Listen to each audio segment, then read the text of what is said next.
Pessoal, olá, como é que vocês estão? Hoje nós iremos trabalhar um assunto muito maravilhoso que é justamente sobre a população brasileira. Antes de trabalhar a população brasileira, se faz necessário a gente trazer alguns conceitos fundamentais para estudar a população. Temos aqui taxa de natalidade, mortalidade, crescimento vegetativo. O que é a taxa de natalidade? É justamente um número que vai indicar o número de nascidos vivos por 1.000 habitantes. Ou seja, não é por cento, é por 1.000, tá? Já a taxa de mortalidade, ela corresponde ao número de óbitos ou de mortes a cada 1.000 habitantes. Já o crescimento vegetativo é a relação entre o número de nascidos e o número de óbitos por ano a cada 1.000 habitantes, tá certo? E esse crescimento, tanto o crescimento como as taxas de natalidade e mortalidade, elas podem ser positivas, negativas ou até mesmo nulas.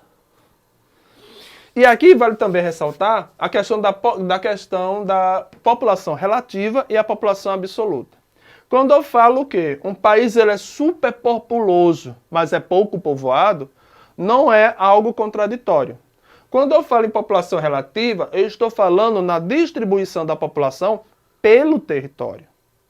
Ou seja, um país ele pode ser muito populoso, como o caso do Brasil, aproximadamente 207 milhões de habitantes, mas se nós formos ver o território que é de dimensão continental, ele tem aproximadamente uma densidade demográfica de 24 a 25 pessoas por quilômetro quadrado. Ou seja, o Brasil é muito populoso, mas pouco povoado. A população absoluta corresponde justamente ao número total de habitantes. E nós podemos ver essas taxas, como elas são calculadas, por meio dessa fórmula aqui. Quis trazer por quê? Porque já traz um conhecimento de matemática. Aí trabalhamos, no caso, a interdisciplinaridade. E aqui nós temos que ver também os aspectos demográficos e sociais. Em 2017, a população absoluta ou total do Brasil ela passava de 207 milhões de pessoas, o qual fazia do país o quinto país mais populoso do mundo, perdendo da China, Índia, Estados Unidos, né, entre outros países. Então, a tendência para os próximos anos é que esse número continue aumentando. Mas lembremos que nós estamos passando por um período de transição demográfica. E é o que nós vamos falar a seguir. Temos aqui, dados de 2017, numa projeção de 2010 a 2060, a quantidade de habitantes, né, por gênero, ou seja, a população total nós temos aqui, que pode chegar a aproximadamente 260 milhões de pessoas, e uma equidade entre homens e mulheres. Tá certo? Já que hoje temos aproximadamente 50% da população é feminina e 55 feminina e 45 masculina. Se nós formos olhar o território brasileiro, que é de uma dimensão continental, e o número populacional, nós vamos ver que a população brasileira ela se distribui de uma forma irregular. O que significa isso? Ela não se distribui de uma forma homogênea, né? Se concentrando na região litorânea, onde se encontram as principais capitais das unidades federativas, tá? E tendo também os chamados vazios demográficos, que é adentrando para o interior do continente, principalmente a região norte e centro-oeste. O resultado representa a população relativa ou a densidade demográfica, tá certo? Do local que está sendo analisado. Quanto maior a densidade demográfica, maior será o número de habitantes por quilômetro quadrado. E aqui eu trago um mapa para vocês. Podemos ver que toda a faixa litorânea, desde o norte aqui, perto do Pará, passando pela região Nordeste, pelo Sudeste, Rio de Janeiro e São Paulo, até o Rio Grande do Sul. São chamadas áreas de grande explosão demográfica. Já adentrando para o interior, nós podemos ver que o interior do Pará, Amazonas, ou até mesmo, né, do Mato Grosso, nós podemos ver que existem áreas que nós conhecemos por vazios demográficos. Claro que esse mapa é baseado nos dados de 2018. E aqui temos o gráfico que mostra sobre uma sucessível queda, tá, das taxas de natalidade e mortalidade desde o ano de 1950 e com a projeção para o ano de 2100. Aqui nós vamos falar sobre transição demográfica. O que é a transição demográfica? A transição demográfica, todos os países vão passar por ela. Existem países que estão no primeiro estágio e tem outros que já estão no quarto estágio. Mas o que é uma transição demográfica? Quando eu falo em demografia, eu estou falando de dinâmica populacional. Então, estou falando de crescimento populacional. A transição, o que é essa transição? O estágio 1, ele corresponde justamente a um estágio em que existe um número muito grande de natalidade, de nascimentos, mas também de óbitos. Mas por que isso acontece? Por causa da baixa qualidade de vida, por causa de não ter acesso a informações no que diz respeito aos métodos contraceptivos de prevenção, tá? Além de outros fatores internos, né?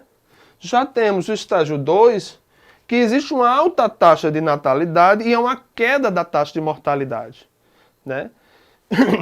E isso nós vamos ver muito bem nas chamadas pirâmides etárias, que nós vamos falar daqui a pouco. E temos o estágio 3, quando a queda das taxas de natalidade é mantida, né? Há uma manutenção da baixa taxa de mortalidade. Diminui-se a taxa de mortalidade, ela estabiliza e também há uma queda da taxa de natalidade. O que isso significa? Que a população está começando a envelhecer, chegar à fase adulta. Tá? E o último estágio é quando a taxa de natalidade ela está nula ou até mesmo negativa e a taxa de mortalidade ela é muito baixa. Isso acontece muito nos países desenvolvidos ou ricos, como no caso dos Estados Unidos, Alemanha, Suécia. Para se ter ideia, hoje existe uma política, na década de 50 existiu uma política na China em que os chineses só podiam ter um filho.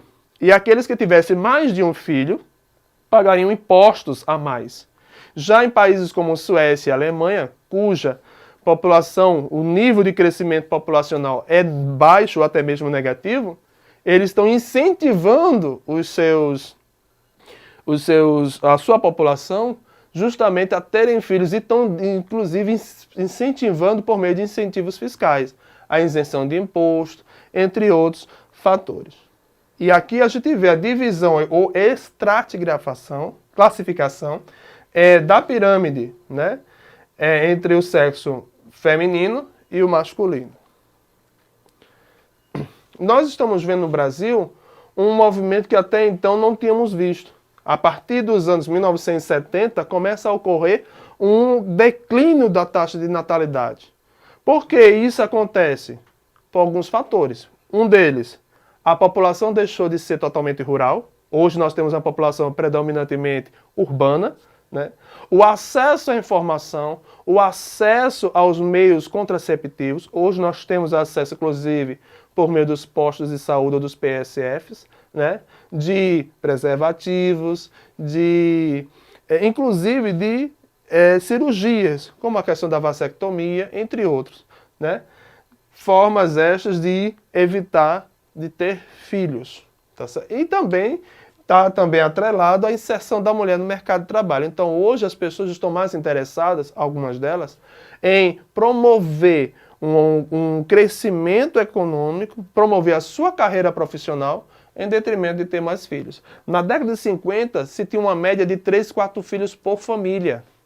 Hoje é de 1,5 filho. Claro que não existe a metade de um filho, mas eu estou falando na perspectiva de estatística, de números. E aqui temos uma pirâmide etária. Essa pirâmide etária aqui, ela é característica de um país pobre ou subdesenvolvido. Hoje, não se fala em países pobres, mas países em vias de desenvolvimento. inclusive o Brasil, que se encontra no grupo seleto dos países chamados emergentes, tá? Quando a base ela é maior do que o topo, significa que essa parte aqui corresponde à população jovem, ou seja, o povo está tendo muitos filhos. Quanto mais se sobe para o pouco, ela vai afunilando. Por quê? Porque a expectativa de vida é muito baixa, né? E nesta aqui nós vemos que está diminuindo a base, ou seja, a população está tendo menos filhos, e os que já são nascidos estão envelhecendo, e podemos ver a borda aqui, ó, população idosa. Para você ter ideia, João Pessoa é uma das capitais que mais tem idosos no Brasil. João Pessoa, nossa capital. Então isso denota o quê? Uma qualidade de vida melhor aqui na capital, tá?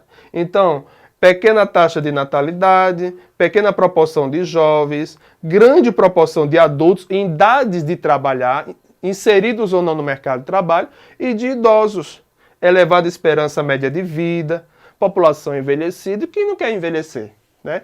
Mas isso significa justamente a melhoria da qualidade de vida. E aqui, ó, pirâmide etária do Brasil. Que coisa linda. São algumas pirâmides que vai mostrar a estratificação ou classificação da população por faixa etária e por sexo. Nós vemos aqui, olha a base como está. Ou seja, existe poucas pessoas até os 2 anos de idade. Se nós formos ver nessa aqui, a população é predominantemente o quê? Velha. Estão chegando a um status de país rico ou desenvolvido, nessa perspectiva. Na perspectiva populacional, da dinâmica populacional. Tá? Isso é um processo que todos os países vão passar em alguma fase. Aqui a gente vai trazer também uma análise socioeconômica da população. Nós sabemos que a população ela está dividida, né, distribuída entre os setores da economia. Para que os governos atendam à população, é necessário conhecer, né, os seus problemas e as suas reais necessidades, para investir nas mais variadas áreas. Que aqui quero enfatizar a questão da educação, infraestrutura, segurança e saúde pública. Tá? Podem ser planejados e justamente com base nesses indicadores. Temos aqui uma variação do Produto Interno Bruto e do PIB per capita. O que é isso? Produto Interno Bruto é tudo que o país produz no período de um ano. E o PIB per capita é a distribuição desta produção, desta riqueza, pela população. Tá? E isso dá de 2013 e uma projeção para o ano de 2023. Nós podemos ver que o PIB ele tem crescido, mas não tem sido acompanhado de uma redistribuição de renda. Certo? E aqui nós vemos um mapa da pobreza no Brasil. Né? Claro que isso aqui tem uma perspectiva histórica também. Lembremos que o nosso processo de formação e organização, produção do espaço geográfico brasileiro, se deu por meio de uma colonização e de exploração por parte dos portugueses. Tá certo? Nós vemos aqui que as regiões mais pobres são justamente as regiões norte, mais precisamente a região da Amazônia, tá certo? A região nordeste, que era a canavieira, e, por conseguinte, no caso só a região norte e nordeste, que são as situações mais gritantes. Podemos ver que na região sul, como elas foram colonizadas já no século, né, 18, 19, com a vinda dos imigrantes, como russos, poloneses, japoneses, alemães e italianos, eles se concentraram aqui e eles promoveram um pleno desenvolvimento. E aqui temos uma taxa de analfabetismo no Brasil. Por que analfabetismo no Brasil? Você só vai ter uma boa qualidade de vida se você tiver educação. Não existe outro meio caminho de ascensão social que não seja por meio da educação. Então nós vemos aqui a taxa de analfabetismo no Brasil e nós podemos ver novamente que historicamente a região norte e nordeste, especificamente a nordeste, tem tido aproximadamente 45%, 13,9% de analfabetos. Tá? Isso sem contar analfabetos funcionais. Isso aqui é analfabetos em relação a pessoas com 15 anos ou mais de idade. Essas pessoas não tiveram acesso à educação na idade devida, e é por isso que nós muitas vezes trabalhamos com o sistema de EJA, que é o ensino de jovens e adultos. Por fim, nós temos a expectativa de vida no Brasil, e isso dados recentes de 2017, tá certo? Onde nossa população está envelhecendo. A expectativa de vida no Brasil, geral, é de 76 anos, tá? Só que existe uma certa discrepância entre as mulheres e os homens. Os homens vivem menos e as mulheres vivem um pouco mais. Tá certo? E o IDH, que é o Índice de Desenvolvimento Humano do Brasil. Lembre-se que o IDH é um índice de 0 a 1. Tá certo? Quanto mais próximo do 1, mais desenvolvida e mais rica é aquela sociedade. Para você ter ideia, hoje um dos campeões do IDH é justamente países da Europa, como a Suécia, a Noruega e a Finlândia. Geralmente os Estados Unidos estão em quarto ou quinto colocado. Tá certo? E ficamos por aqui. Até a próxima.